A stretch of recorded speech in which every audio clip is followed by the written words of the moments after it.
Hello, Namaskar. I welcome you all to Educanda. My name is Shantanu Singh. I'm your digital admission coach, and today we'll be discussing about South Korea. Here's one important note. This will be an elongated video about South Korea. So let's say if you directly want to skip to the application part, then we are going to put timeline below in the description or in the comment box. You just go through it, and according to it, you just skip to the main part and watch your video. I hope you will like it. Thank you so much for watching us, and don't forget to like and subscribe Educanda.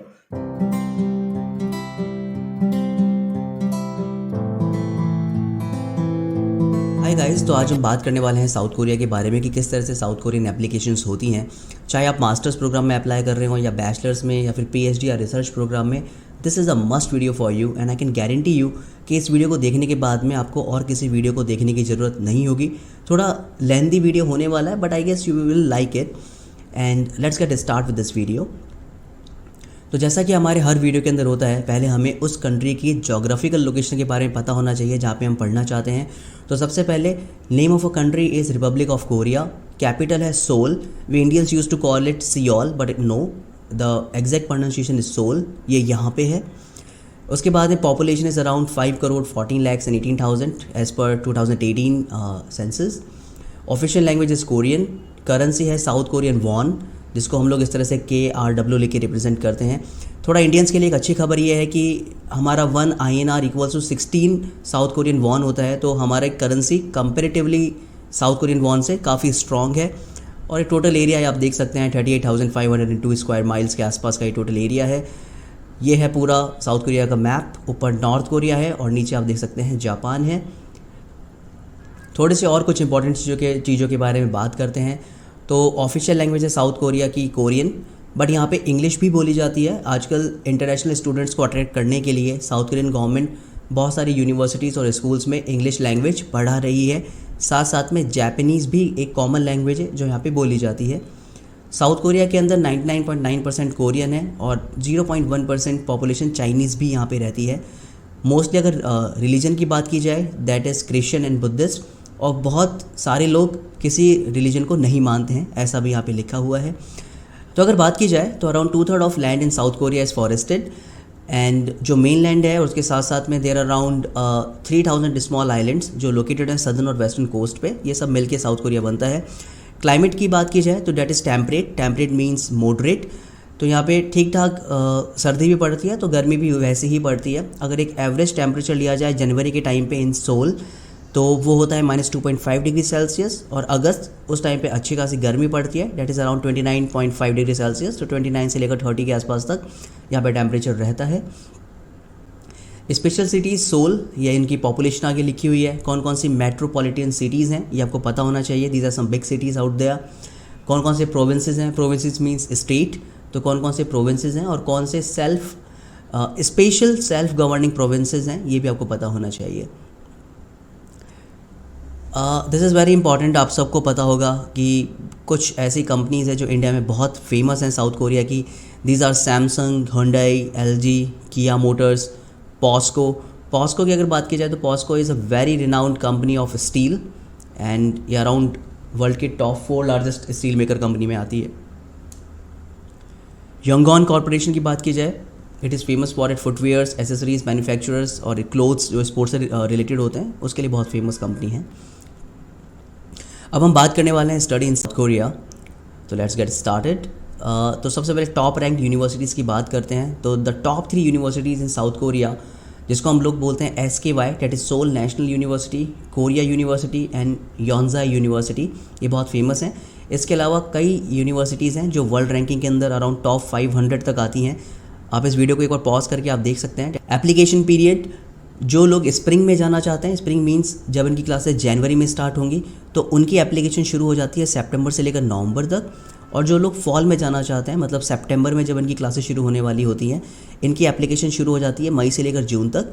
लेकिन ध्यान रखिए, ये time period कभी भी same नहीं होता है। हर एक यूनिवर्सिटी का अलग अलग अपना खुद का एक डेडलाइंस होती हैं। अभी फॉल की डेडलाइन चल रही हैं और ऐसी कई यूनिवर्सिटीज़ हैं जिनका पहला राउंड ख़त्म हो चुका है। वो मार्च में शुरू हो चुका था उनका एप्लीकेशन और अप्रैल में ख़त्म हो चुका है। तो अब उनका सेकेंड राउंड स्टार्ट होगा एडमिशन का। तो ऐसे हर एक यूनिवर्सिटी का अपना खुद का एक शेड्यूल है उसको आपको फॉलो करना होता है। अब वो कहाँ पे देख सकते हैं उस बारे में मैं डिस्कस करूँगा थोड़ी देर में आप लोगों के साथ में। उसके बाद में एवरेज ट्यूशन फ़ीस कितनी होती है। अगर कोई भी बच्चा अगर पोस्ट ग्रेजुएशन के लिए साउथ कोरिया में जाना चाहता है, नेशनल यूनिवर्सिटी में जाना चाहता है, तो ये डिपेंड करता है आपके डिपार्टमेंट पे कि आप कौन से कोर्स के लिए जा रहे हैं, तो आपकी फ़ीस उस पर वेरी करती है। तो भी एक एवरेज फ़ीस जो आपकी होती है डेट इज़ अराउंड 1,90,000 से लेकर 3,88,000 ये पर सेमेस्टर फ़ीस है। अगर आप प्राइवेट में जाते हैं तो डेफिनेटली प्राइवेट की फ़ीस आपकी थोड़ी ज़्यादा होने वाली है। तो एक सेमेस्टर की फ़ीस अराउंड 2,89,000 जाती है से लेकर 5,32,000 तक जा सकती है depending upon your department and course. वहीं अगर कोई अंडर ग्रेजुएट प्रोग्राम के लिए जाता है तो अंडर ग्रेजुएट प्रोग्राम की फ़ीस पर सेमेस्टर जा सकती है अराउंड 1,20,000 से लेकर 8,21,000 तक। जी हाँ, काफ़ी ज़्यादा फ़ीस जा सकती है, लेकिन एक फ़ायदा यह है कि साउथ कोरियन यूनिवर्सिटीज़ बहुत तरह की आपको स्कॉलरशिप देती है, जिनमें से सबसे फेमस है GKS। इसके बारे में एक अलग से वीडियो भी मैं बनाऊंगा और वहाँ पे मैं आपको सारी चीज़ें बताऊंगा कि व्हाट इज़ GKS और किस तरह से हम अप्लाई कर सकते हैं और कैसे इसको क्रैक आउट कर सकते हैं। हल्का से मैं आइडिया दे देता हूँ कि जो भी बच्चा GKS को क्रैक आउट करता है उसकी ऑलमोस्ट सारी फ़ीस साउथ कोरियन गवर्नमेंट ही बेयर अप करती है। This is very good.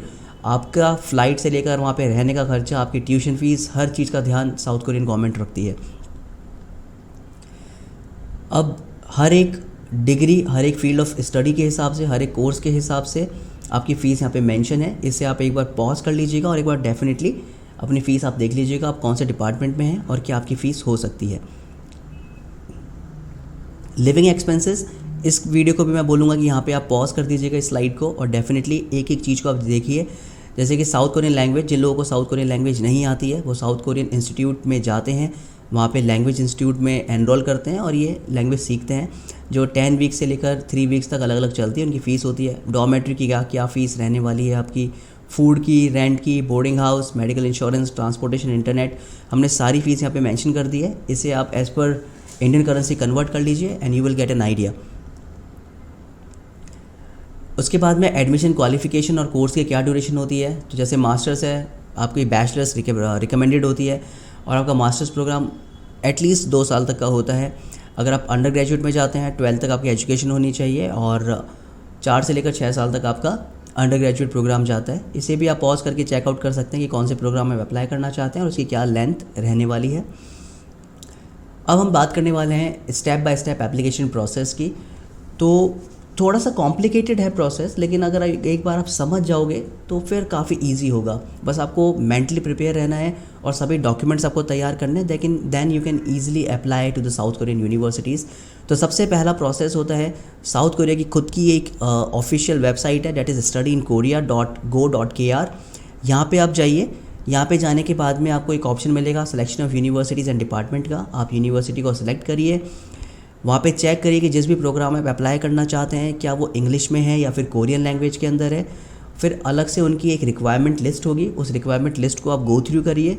एक एक लाइन को पढ़ना हम रिकमेंड करते हैं कि आप एक एक लाइन को ढंग से पढ़िए। उसके बाद में आपको ऑनलाइन यूनिवर्सिटी की एप्लीकेशंस को फिलअप करना होता है। कुछ यूनिवर्सिटीज़ आपसे एप्लीकेशन फ़ीस की भी डिमांड करती है, वो आप पे ऑफ करिए, अपनी ऑनलाइन एप्लीकेशन को सबमिट करिए। इसके साथ साथ में जो हमने रिक्वायरमेंट, कोर्स की रिक्वायरमेंट बोली है, यहाँ पे और भी कई तरह के डॉक्यूमेंट्स होंगे जो आपको डाउनलोड करने होते हैं और फिर आपको उनको फिलअप करना होता है। वो फिलअप करने के बाद में आपको उन सभी डॉक्यूमेंट्स को आपको by post international south Korean office, जो यूनिवर्सिटी का ऑफिस है, वहाँ पे आपको सबमिट करना होता है। फिर वो लोग आपके डॉक्यूमेंट्स को स्क्रीन करेंगे। उसके बाद में आपका इंटरव्यू होता है। इंटरव्यू होने के बाद में आपको डिसीज़न देते हैं। आई गेस आपको समझ में आ गया होगा पूरी प्रोसेस। अब कौन कौन से डॉक्यूमेंट्स हैं जो हमें सबमिट करने होते हैं। सबसे पहला एप्लीकेशन फॉर्म, जो कि हम ऑनलाइन भरने वाले हैं। स्टडी प्लान, आपका SOP, आपके LORs। अगर आपने टॉपिक दे रखा है तो टॉपिक एटलीस्ट मिनिमम 3 आपका लेवल होना चाहिए। IELTS या TOEFL आपका होना चाहिए अगर आपका इंग्लिश ट्रैक कोर्स है।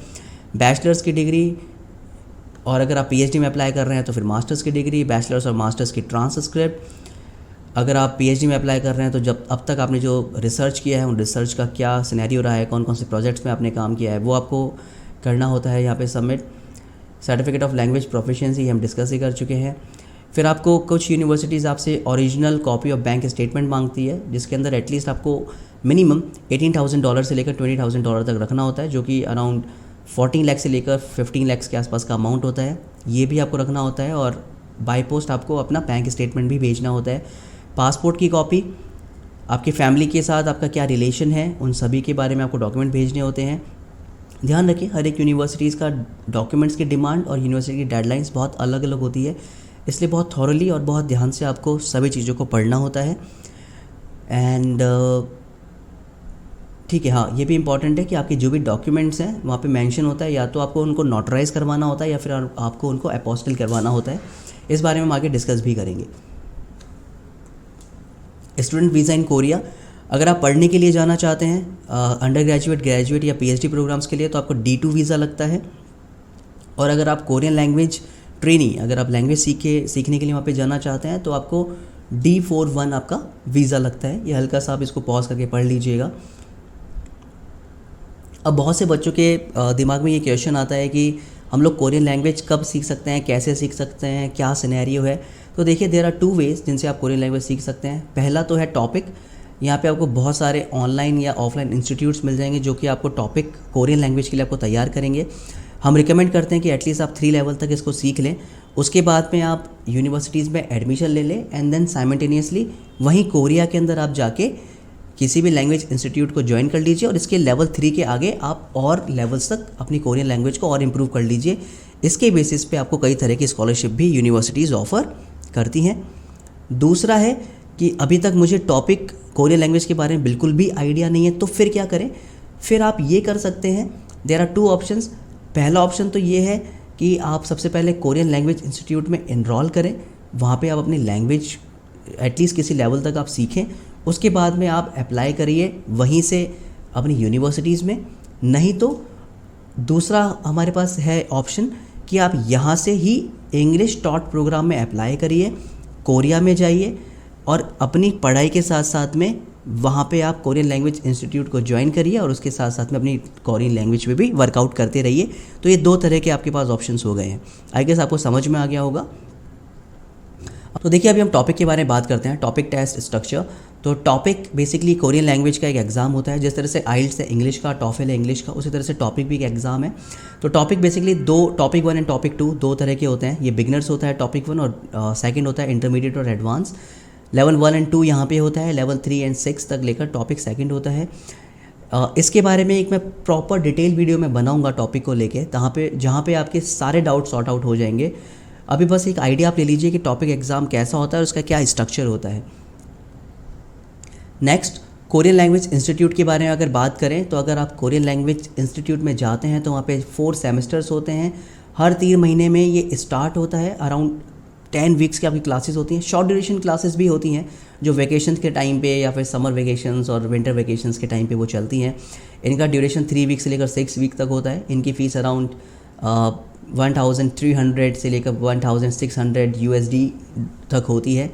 और अगर आपको और कुछ जानना हो तो आप इस वेबसाइट पे जा सकते हैं और यहाँ पे जाके आप हर चीज़ प्रॉपर देख सकते हैं कि कौन कौन से ऐसी यूनिवर्सिटीज़ हैं जो कि हमें एनरोल करवा रही हैं इन प्रोग्राम्स के लिए। अब हम लोग प्रॉपर्ली देखते हैं कि किस तरह से हमें एप्लीकेशंस करनी है, किस तरह से उस साइट पे जाके हमें वर्कआउट करना है। So let's get started. तो आप लिखिए स्टडी इन कोरिया, आप लिखें।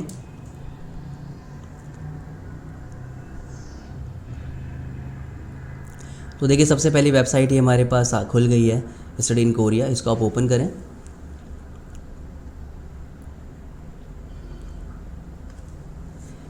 तो ये वेबसाइट हमारे पास ओपन हो गई है and this is the most important website जिस पे हमें वर्कआउट करना है। हमारे सबसे इंपॉर्टेंट है यहाँ पे अभी that is university and college and online application. तो सबसे पहले आपको मैं दिखा देता हूँ डायरेक्टली अगर हम एप्लीकेशन करना चाहें तो कैसे कर सकते हैं। आप क्लिक करिए ऑनलाइन एप्लीकेशन पे, यहाँ पे आप आइए एंड यहाँ पे आपको सभी तरह के प्रोग्राम्स मिल जाएंगे। अगर आप बैचलर्स में अप्लाई करना चाहते हैं सीधा बैचलर्स पे क्लिक करिए और जो भी प्रोग्राम, जो भी यूनिवर्सिटीज़ अभी अवेलेबल होंगी वो आपको यहाँ पे दिख जाएंगी।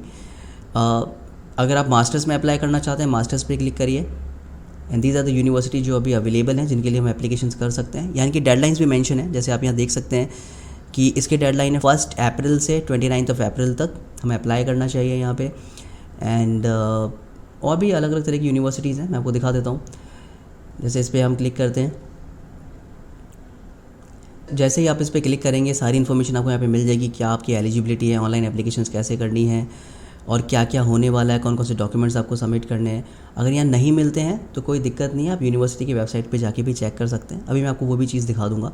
यहाँ पे देखिए एप्लीकेशन फ़ी भी लिखी हुई है, डेट इज़ USD 100। यहाँ पे आप गो ऑनलाइन एप्लीकेशन पे जाइए। यहाँ पे आपको अपना लॉगिन आईडी बनाना होता है और बेसिक इन्फॉर्मेशंस आपको फिलअप करनी होती हैं कि क्या कोर्सेज आपने कर रखे हैं, क्या आपका नाम है, आपका एड्रेस क्या है, ये चीज़ें आपको फिलअप करनी होती हैं। And then you need to submit this online application and pay the application fee. इसके बाद में मान लीजिए अगर आप ऑनलाइन एप्लीकेशन नहीं करना चाहते हैं तो आप यूनिवर्सिटी एंड कॉलेज पे जाइए and search university and college वाले ऑप्शन पे क्लिक करिए।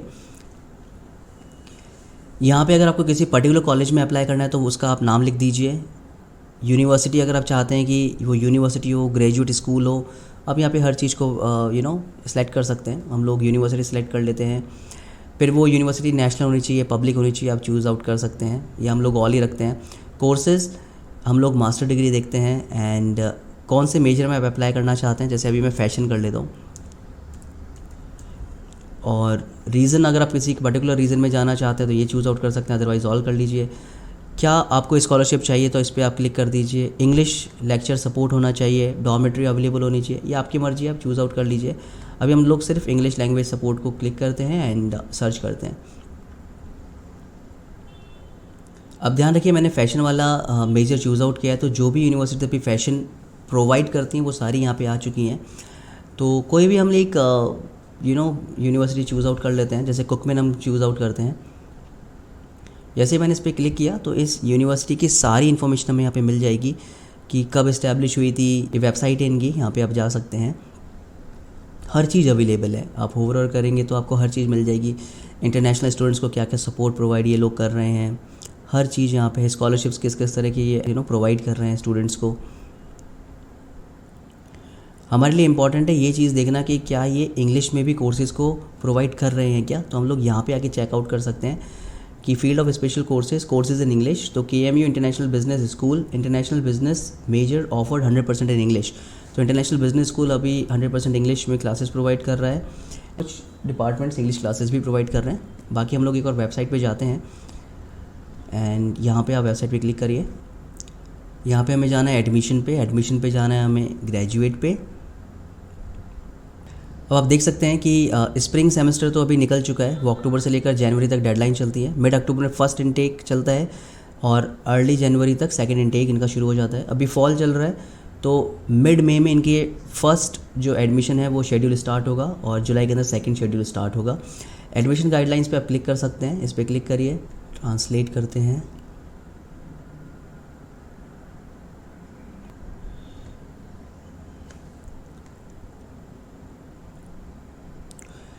अब हम लोग इंग्लिश में यहाँ पे डाउनलोड करते हैं PDF एक का, और उसके बाद में हर चीज़ हमें इन्फॉर्मेशन मिल जाएगी इस यूनिवर्सिटी की। तो ये देखिए ये हमने PDF डाउनलोड कर ली है, कुकमैन यूनिवर्सिटी की ग्रेजुएट स्कूल एडमिशन गाइडलाइंस। और यहाँ पे हर चीज़ें बता देंगे कि एडमिशन की डेट कब है, एप्लीकेशन प्रोसेस क्या है, एलिजिबिलिटी क्या है, हर चीज़ हमें पता चल जाएगी। आगे चलते हैं। जैसे हम बात कर रहे थे कि अभी फॉल की डेडलाइंस मिड मई से फर्स्ट डेडलाइन चलेगी, उसके बाद में सेकेंड डेडलाइन स्टार्ट हो जाएगी मिड जुलाई में। सबसे पहले आपको ऑनलाइन एप्लीकेशन करनी है, अपने डॉक्यूमेंट्स को सबमिट करना है। उसके बाद में आपका इंटरव्यू होगा, अनाउंसमेंट किया जाएगा कौन से स्टूडेंट सेलेक्ट हुए हैं, और फिर आपको रजिस्ट्रेशन करना होगा। कौन कौन से प्रोग्राम्स अवेलेबल हैं ये आप देख सकते हैं, ये रहे हर प्रोग्राम यहाँ पे आपको मिला हुआ है, उनको आप देखिए कि कौन कौन से प्रोग्राम्स अभी अवेलेबल हैं। जैसे मैंने फ़ैशन देखा था तो ये रहा, आर्ट्स एंड स्पोर्ट्स के अंदर फ़ैशन अवेलेबल है, मास्टर्स भी अवेलेबल है, डॉक्टरेट भी अवेलेबल है और कंबाइंड डिग्री भी अवेलेबल है। उसके बाद में रिक्वायर्ड डॉक्यूमेंट्स, हमें एक एप्लीकेशन फॉर्म सबमिट करना होगा जो कि हम कर ही रहे हैं। उसका प्रिंट आउट भी निकाल के हमें सबमिट करना होगा। स्टेटमेंट ऑफ पर्पस देना होगा, letter of consent, copy of passport and residential card, copy of ID card and passport, family relationship certificate, certificate of degree of bachelors and masters, transcript, recommendation letter by the professor, proof of employment and career certificate, research record if you're going to apply for PhD programs। तो जो भी बच्चे यहाँ पे apply करना चाहते हैं उनको टॉपिक सर्टिफिकेट डेफिनेटली सबमिट करना होगा अपनी डेडलाइंस से पहले। उसके बाद में कई तरह की स्कॉलरशिप्स हैं, ये आप देख सकते हैं। एकोमोडेशंस की सारी इन्फॉर्मेशन है। तो आई गेस आपको समझ में आया होगा कि किस तरह से हम लोग अप्लाई करते हैं। अभी मैं आपको और भी चीज़ें दिखा देता हूँ, just give me a second. मैं आपको ये दिखा देता हूँ कि एक SOPs किस तरह से होते हैं, लोग ये किस तरह से फॉर्म्स जो हैं हमें सबमिट करने होते हैं। मैं आपको वो सारी चीज़ें अभी दिखा देता हूँ। ओके, तो देखिए मैं आपको यहाँ पे बताता हूँ कि किस तरह के डॉक्यूमेंट्स होते हैं। जैसे statement of purpose and study plan, तो इसको आपको प्रिंट आउट निकालना होता है। प्रिंट आउट निकालने के बाद में आपको अपनी सारी इन्फॉर्मेशन यहाँ पे सबमिट करनी होती हैं, कौन सी फील्ड में आप अप्लाई करने वाले हैं, फिर आप क्यों जाना चाहते हैं। स्टेटमेंट ऑफ पर्पस यहाँ पे आप अपने ऐसे को यहाँ पे लिखिए, आपके स्टडी प्लान को आप यहाँ पे लिखिए। साफ साफ लिखा हुआ है कि आपको लिखना नहीं है, यहाँ पे प्रिंट करवाना है, तो आप उसको प्रिंट आउट करवाइए। इसी तरह से LORs कैसे होते हैं ये आपको दिखा देता हूँ। हर एक यूनिवर्सिटी का अलग फॉर्मेट होता है, तो आपको हर एक यूनिवर्सिटी की वेबसाइट पे जाके इन फॉर्मेट्स को डाउनलोड करना होता है। तो यहाँ पे आप देख सकते हैं रिकमेंडेशन फॉर एडमिशन, तो एक रिकमेंडेशन ऑफ लेटर कैसा होगा, इस तरह से होगा। फिर रिकमेंडर यहाँ पे उसको फिलअप करेगा, फिलअप करने के बाद में आपके बारे में वो चीज़ें बताएगा। यहाँ पे वो देखिए मेंशन करेगा यहाँ पे, फिर साइन भी करेगा। साइन करने के बाद में यहाँ तो साइन करेंगे रिकमेंडर, और उसके बाद में इसको एक एनवलप में आपको पैक भी करना है, और पैक करने के बाद में उस पर सील एंड साइन भी करवाने हैं। तो ये भी हर एक यूनिवर्सिटी की अलग डिमांड्स होती हैं, बट मैं आपको बता रहा था कि इस तरह के डॉक्यूमेंट्स होते हैं। एंड ज़्यादा टिपिकल प्रोसेस नहीं है, अगर आपको सब चीज़ें पता है, आपके पास सारे डॉक्यूमेंट्स रेडी हैं, तो बड़ी आसानी से आप एप्लीकेशंस को सबमिट कर सकते हैं। So guys that's all. I guess आपको काफ़ी अच्छा लगा होगा ये वीडियो, और काफ़ी हद तक समझ में आया होगा। अगर फिर भी आपके कुछ डाउट्स हैं तो आप मुझे बताइए, कमेंट बॉक्स में आप हमें मेंशन कर सकते हैं, या फिर डायरेक्टली आप हमें कॉल कर सकते हैं। हमारी वेबसाइट www.educando.com पे जाके आप अपने जो भी डाउट्स हैं वो आप हमें बता सकते हैं। We can help you out with the same. अब अगले वीडियो में हम लोग क्या डिस्कस करेंगे, मैं आपको प्रॉपर स्कॉलरशिप्स के बारे में बताने वाला हूँ, टॉपिक के एग्ज़ाम के बारे में बताने वाला हूँ, पूरी वीज़ा प्रोसेस, SOPs क्या होते हैं, स्टडी प्लान्स क्या होते हैं, बाकी डॉक्यूमेंट्स और भी क्या क्या होंगे, कैसे होंगे, इन चीज़ों के बारे में हम लोग डिस्कस करेंगे। कौन से बेस्ट कोर्सेज़ हैं साउथ कोरिया में जो हमें करने चाहिए, और इन सबको करने के बाद में जॉब अपॉर्चुनिटीज़ क्या हैं, इन सभी के बारे में हम लोग बात करेंगे। सो आई होप ये वीडियो आपको लोगों को बहुत अच्छा लगा होगा। अगर लगा है तो please subscribe to our channel. जिन लोगों को आपको लगता है कि इस वीडियो को रिक्वायरमेंट है, उनको आप शेयर करिए, and don't forget to subscribe to our channels and press that notification bell. Thank you so much. I am Shantanu Singh, signing off.